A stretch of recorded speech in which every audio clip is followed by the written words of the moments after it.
सुप्रभात मंडळी.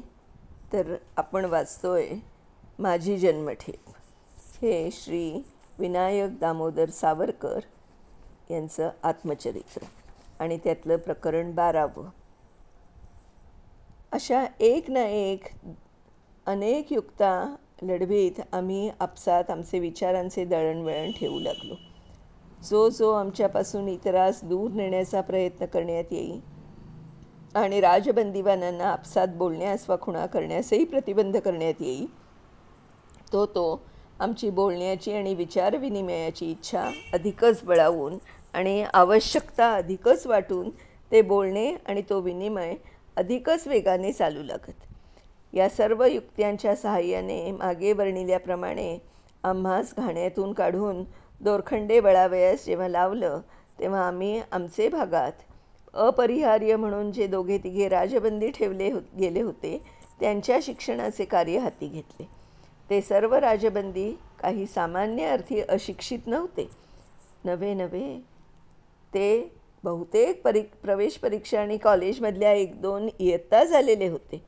परंतु राजकारणीय अग्रगामित्व करावयास अवश्य असे राजनीती इत्यादी शासन विज्ञानाचे उच्च शिक्षण त्यास मिळालेले नसे. ते शिक्षण देण्यास आरंभ करताच पहिली अडचण जी आम्हास भासू लागली ती म्हणजे पुस्तकांची उणीव. प्रथमतः माझी स्वतःची जी पुस्तके ती ठाण्यावरच माझी मत्ता म्हणून जप्त झालेली होती. अंदमानास राजबंद्यांपाशी जी पुस्तके होती ती अगदी तुटपुंजी आणि थोडी होती. श्री रामकृष्णांची आणि विवेकानंदांची काही पुस्तके, काही टॉल्स्टॉयची माय रिलिजन इत्यादी 1-2 पुस्तके आणि बाकीच्या ॲनी बेझंटच्या थिओसॉफिकल तत्त्वज्ञानाची आणि चळवळींची मासिक पुस्तके ही होत. ही पुस्तके ही प्रथम आठवड्यातून एका रविवारीच वाचावयास मिळत. एका चवाळ्यात ती भाजीसारखी भरून एक वॉर्डर भागाभागातून हेंडे आणि ती राजबंदीवानास वाटी आणि संध्याकाळी येऊन परत घेऊन जाई. प्रत्यही वाचावयास एक पुस्तक मिळे, पण ते ज्याचे असेल त्याला, आणि तेही केवळ संध्याकाळी 4 वाजल्यापासून 6 वाजेपर्यंत. दिवसा काम म्हणून वाचू द्यावयाचे नाही आणि रात्री कोठडीत अंधकार म्हणून. त्यातही आणखी एक अत्यंत त्रासदायक नियम म्हणजे एका राजबंदीवानाचे पुस्तक त्याने इच्छिले तरी तो दुसरा राजबंदीवान त्याचेपासून 8-9 पावलांवरच काम करीत असला तरी त्या दुसऱ्यास न देऊ देणे हा होय. ज्याचे पुस्तक त्याने वाचावे ही बारीची सक्त आज्ञा. आठवड्यात एक भिकारडे चोपडेही वाचणे साधारण बंदीत शक्य नसे, म्हणून त्यास ते पुरे. परंतु सुशिक्षित राजबंदीस एक लहान पुस्तक आठवड्यास कसं पुरणार? पण त्याला ते बदलून दुसरं घेऊ द्यावयाचं नाही आणि शेजारच्या राजकीय बंदींचे हातात असलेले त्याचे आठवड्याचे पुस्तकही तिथल्या तेथे वाचावयास घेता येणे शक्य नाही. असे तिथल्या तेथे घेतलेले एकाचे पुस्तक दुसऱ्यास दिलेले वाचावयास दिसले की वॉर्डर जमादारांची पिकलीच पोळी. राजबंदीवर खटला भरून बारीसाहेबापुढे आपली कार्यक्षमता दाखवण्याची ही सुवर्णसंधी कोण गमावणार? त्यांनी त्या राजबंदींवर झडप घालून तो एकाचा क्रमांक दुसऱ्याच्या हातातील पुस्तकावर आहे हे पारखून त्या दोघांसही उन्हातान्हात बारीच्या कार्यालयात खेचून नेलेच म्हणून समजावे. इसने पुस्तक दिया और इसने लिया हुजूर असं म्हणून पुन्हा पुन्हा आरडाओरडा होऊन खटला भरला जाई आणि पर्यवेक्षक सुद्धा त्या अपराधाने संतप्त होऊन 4-4 दिवसांची हातकडीची शिक्षा ठोठावण्यास कमी करत नसत. एक घटकाभर पुस्तक वाचले म्हणून 4-4 दिवस राजबंदी हातकडी टांगून अनेक वेळेला दिवसभर उभे राहवले गेले आहेत. रामकृष्णांच्या चरित्रात वाचलेली तत्त्व मनन करून पारखून घेण्याची त्या राजबंदीस शिस्त लागावी म्हणून कदाचित तसा नियम आणि तशी हातकडी देण्याची व्यवस्था केलेली असेल. पुस्तकं वाचण्याच्या मार्गात अडचणी पसरविण्यात मुख्य भाग म्हणजे बारीसाहेबांचा. त्या पंडित प्रवरांचा असा एक सिद्धांत असे की पुस्तकांच्या वाचनाने हिंदी तरुणास वेड लागते. मागे ज्या त्या श्रीयुत यास वेड लागले म्हणून बारी माझेपाशी म्हणाला होता, त्यासही ते थिओसॉफिकल पुस्तके वाचतात म्हणून त्यांचे डोके फुरले असे तो मला स्पष्ट म्हणाला होता. बरं, थिऑसॉफी व रामकृष्ण इत्यादी वेड लावणाऱ्या भाबड्या नरम पुस्तकास सोडलं तर राजकारणाची दगडासारखी कठोर पुस्तकं तरी वाचनीय समजत होते का? रामाचं नाव. तो स्वतः काही थोडका शिकलेला नव्हता. हायस्कूलच्या संबंध 5व्या इयत्तेपर्यंत त्याचं शिक्षण झालेलं. अशा त्या जाड्या विद्वानाचे हाती कारागृहात कोणती पुस्तके यावीत याचं परीक्षत्व सोपविलं. पुस्तक उघडताच प्रथम बारीसाहेबास समजेल अशा साध्या इंग्रजी भाषेतले आणि साध्या विषयांचे ते पुस्तक हवं. नाहीतर जर ते एखादे तत्त्वज्ञानाचे व समाजशास्त्राचे गूढ पुस्तक असले तर 2-4 पाने उलटताच नॉनसेन्स, ट्रॅश, भारूड म्हणून ते फेकले जावयाचे. समजण्यासारखे असेल, पण जर त्यात नेशन, कंट्री असा एखादा शब्द असेल तर राजद्रोह म्हणून एखाद्या प्लेग जंतूसारखे ते त्याज्य अस्पृश्य होऊन तिजोरीत बंद व्हावयाचे.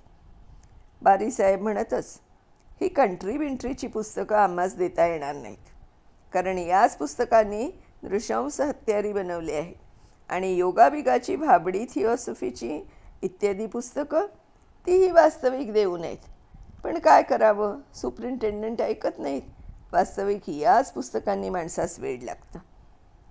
बारीसाहेबांचे स्वतः कमी शिकलेले असल्याने आणि मत्सराने असो वा शिक्षित बंदिवान या पोर्ट ब्लेअरच्या परमेश्वरास फारसे भीक घालीत नसत म्हणून असो, वा दोनही कारणांचा मिश्र परिणाम म्हणून असो, पण बारीस आणि 1-2 सुपरिंटेंडंटासही पुस्तकाचे वाचनाचे नाव काढले की अगदी वैषम्य वाटल्यासारखे होई.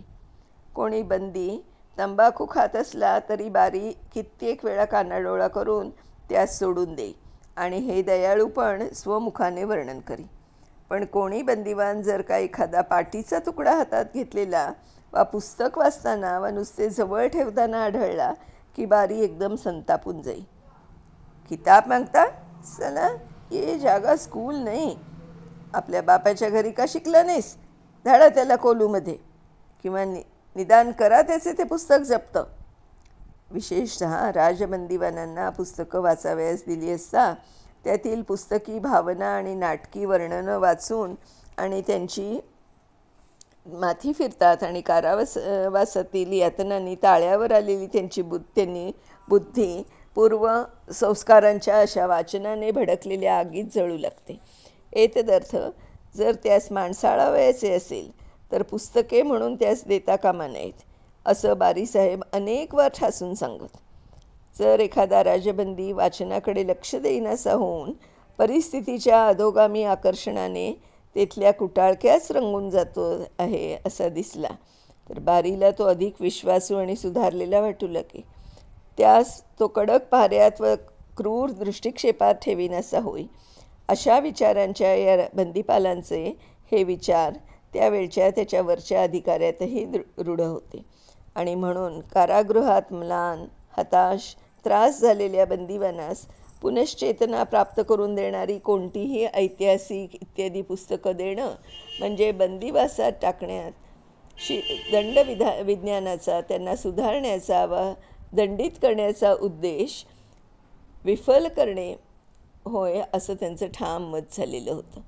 ऐतिहासिक आणि काही धार्मिक पुस्तकं वाचून त्यांची निराश आणि निरुत्साही मने पुन्हा स्वाभिमानी उत्साहयुक्त होतात आणि बंदीगृहातही स्वतःस यत्कश्चित पापी समजण्याचे स्थळी ते राजकीय बंदिवान म्हणून समजू लागतात.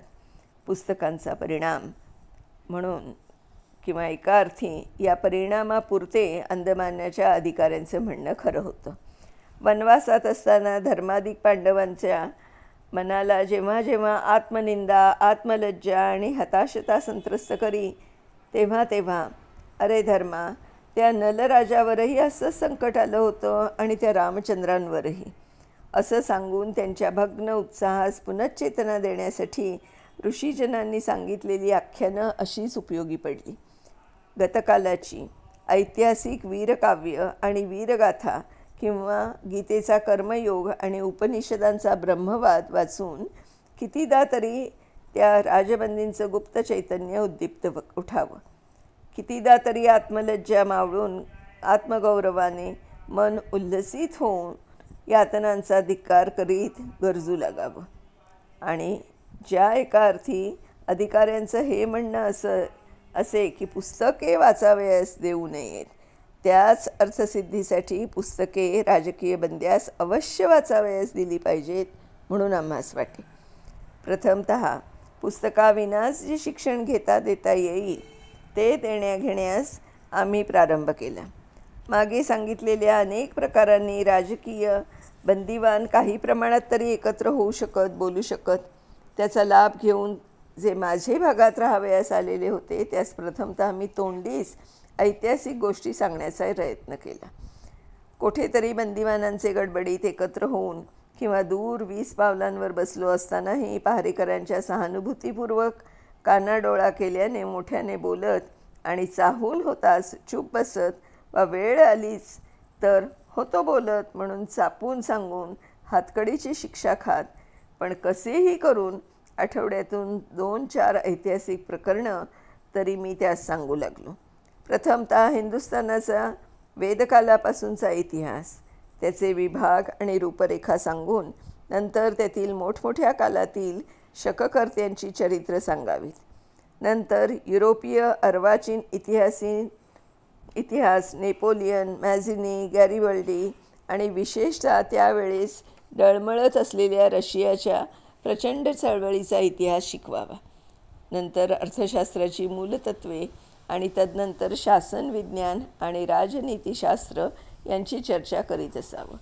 पुढे पुढे जसजशी राजकीय बंदिवानांची संख्या वाढत गेली आणि संप, तंटे, बखेडे इत्यादी होता होता अधिकाऱ्यास भीक नको पण कुत्रावर असं होऊन जाऊन थोडे एकत्र बसा, वाचा, काय वाटेल ते भका, पण काम करा आणि चळवळ करून आम्हास त्रास देऊ नका, अशी अधिकाऱ्यांची प्रवृत्ती झाली.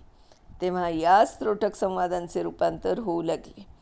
आठवडाभर साधारण खणलेली चर्चा करत चालेच रविवारच्या बैठकीत पुढे.